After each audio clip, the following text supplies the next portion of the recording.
घर्षण मात्र से अपनी भावनाओं की इमोजी भेज रहा है। 4 बोतल वोट का काम मेरा रोज का ने भारत का भविष्य तबाह कर रखा है। हम ना एक ऐसे समाज में जीते हैं जहां लड़कों से बात करता देख जो भाई हड़काते हैं, लड़कों से बात करता देख जो भाई हड़काते हैं, वही भाई अपनी गर्लफ्रेंड के किस्से घर में हंस हंस कर सुनाते हैं। और मैं बता दूं, महिला सुरक्षा के मामले में हम आज भी चौथे नंबर पर आते हैं। हम ना एक ऐसे समाज में जीते हैं जहां पत्थर की मूरत को लगते हैं 56 भोग और भूखे नंगे तड़पते सो जाते हैं लोग, भूखे नंगे तड़पते सो जाते हैं लोग। मजदूर को मजदूर समझिए, मजबूर नहीं। गरीब को काम दीजिए, दान नहीं। और अगर दान देने के इच्छुक हैं तो जीते जी रक्तदान दीजिए और मरने के बाद अंग दान देकर किसी मरते हुए को जीवन दान दीजिए। यही सच्ची देशभक्ति और यही सच्चा राष्ट्र प्रेम है। ना सरकार मेरी है ना रब मेरा है, ना सरकार मेरी है ना रब मेरा है, और ना ही ये बड़ा सा नाम मेरा है। बस इतनी सी बात का गुरूर है मुझे कि मैं भारत की हूँ और ये भारत मेरा है और ये भारत मेरा है।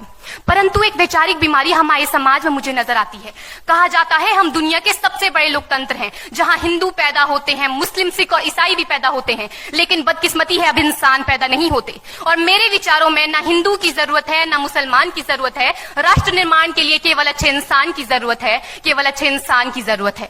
जरा सोच कर देखिए, ये पेड़ पौधे और शाखाएं भी परेशान हो जाएं अगर परिंदे भी हिंदू और मुसलमान हो जाएं।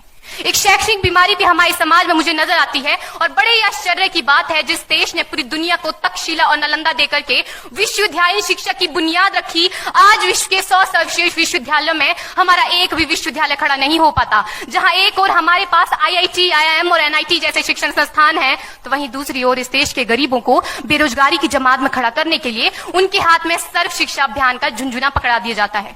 और मैं बता दूं, इस शैक्षणिक बीमारी का केवल एक कारण वो ये कि हमारे देश की शिक्षा नीति केवल 2 तरह के लोगों के लिए बनती है। पहले वो जो विद्वान हैं और दूसरे वो जो धनवान हैं।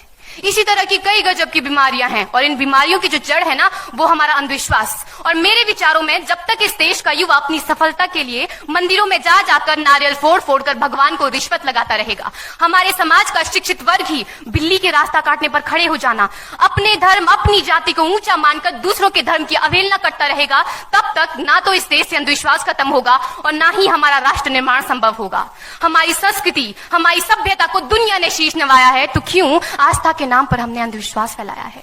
मेरे विचारों में हमारा राष्ट्र निर्माण तब संभव होगा जब इस देश में महिलाओं की पूजा नहीं, उनकी इज्जत की जाएगी। राष्ट्र निर्माण तब संभव होगा जब हम जातिगत आरक्षण नहीं बल्कि सामाजिक सशक्तिकरण पर बात करेंगे।